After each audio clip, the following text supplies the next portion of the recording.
प्राचीन भारतीय इतिहास के इस खास विश्लेषण में स्वागत है। आज हम एक बहुत ही दिलचस्प सफर पे निकलने वाले हैं। हम देखेंगे कि कैसे बिल्कुल बिखरी हुई वैदिक बस्तियां समय के साथ साथ विशाल और बेहद ताकतवर साम्राज्यों में तब्दील हो गईं। अब क्या कभी ये सोचा है कि कैसे कुछ ही सदियों के भीतर छोटे छोटे जनजातीय गांव इतने बड़े और अमीर साम्राज्यों में बदल गए? ईसा पूर्व 6ठी शताब्दी से लेकर 4ठी शताब्दी तक का ये समय भारतीय इतिहास का शायद सबसे ड्रामेटिक और परिवर्तनकारी दौर था। ये बिल्कुल एक बड़े पजल की तरह है जिसे आज हम सुलझाने वाले हैं।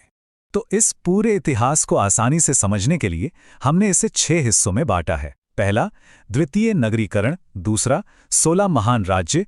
तीसरा, गणतंत्र बनाम राजतंत्र। चौथा, मगध का उदय।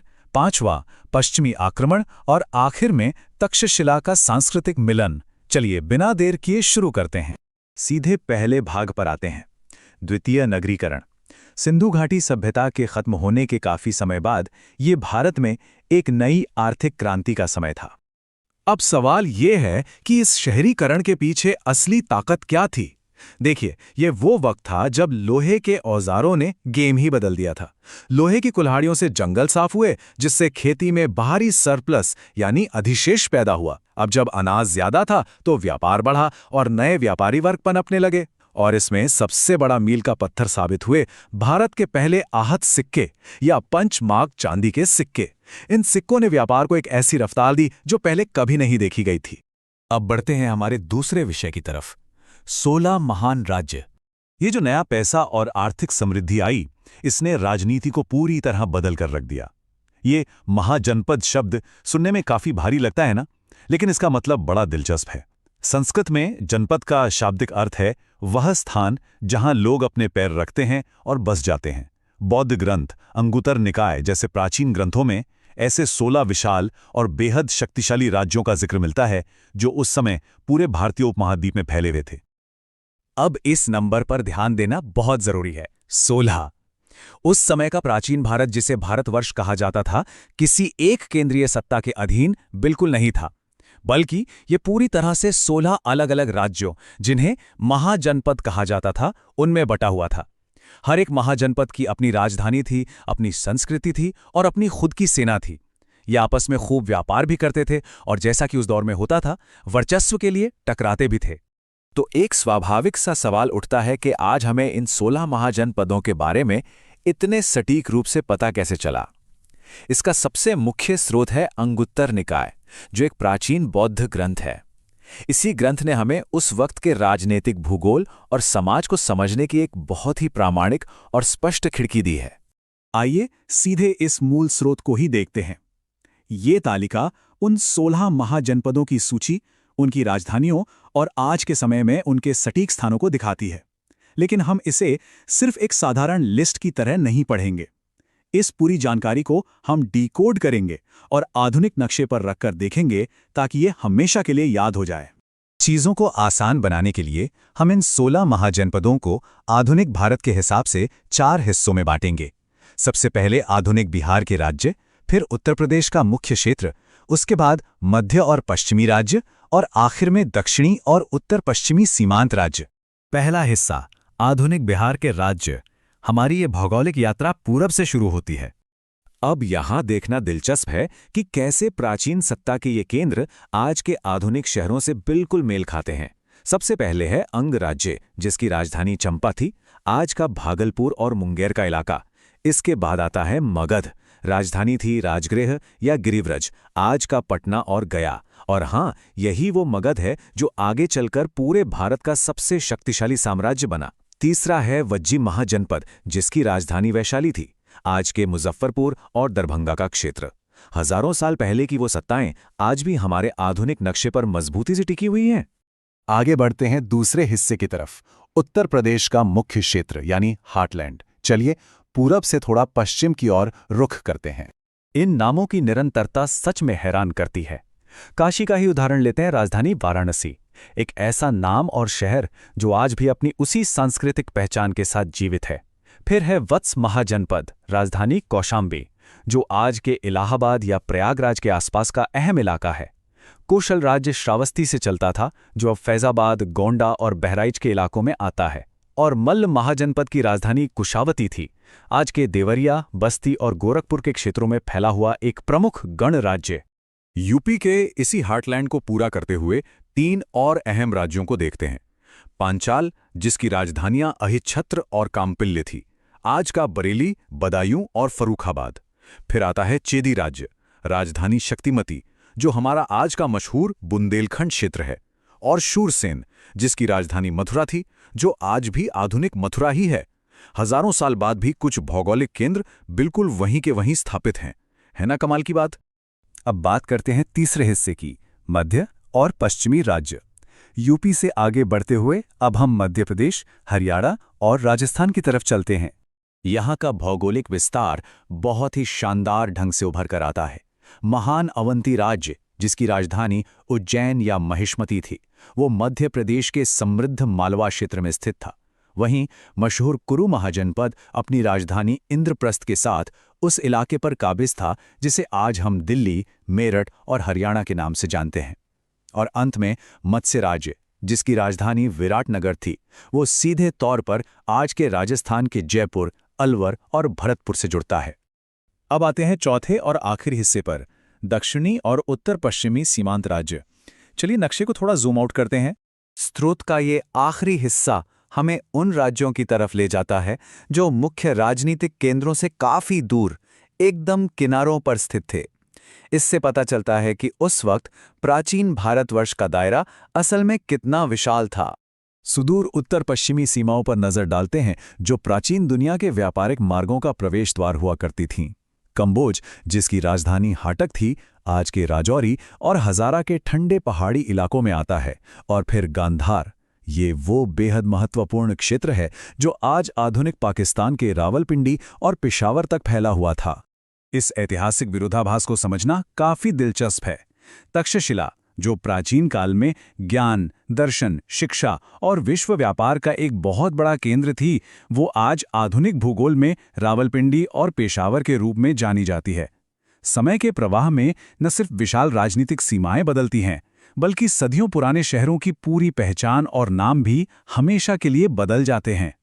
तो 15 राज्यों को देखने के बाद अब बारी है आखिरी महाजनपद की, और ये बाकी पूरे भौगोलिक पैटर्न से बिल्कुल अलग है। ये राज्य है अशमक। इसकी राजधानी पोटली या पोतन थी, और ये गोदावरी नदी के क्षेत्र में स्थित था। यह एक बहुत बड़ा और ऐतिहासिक अपवाद है।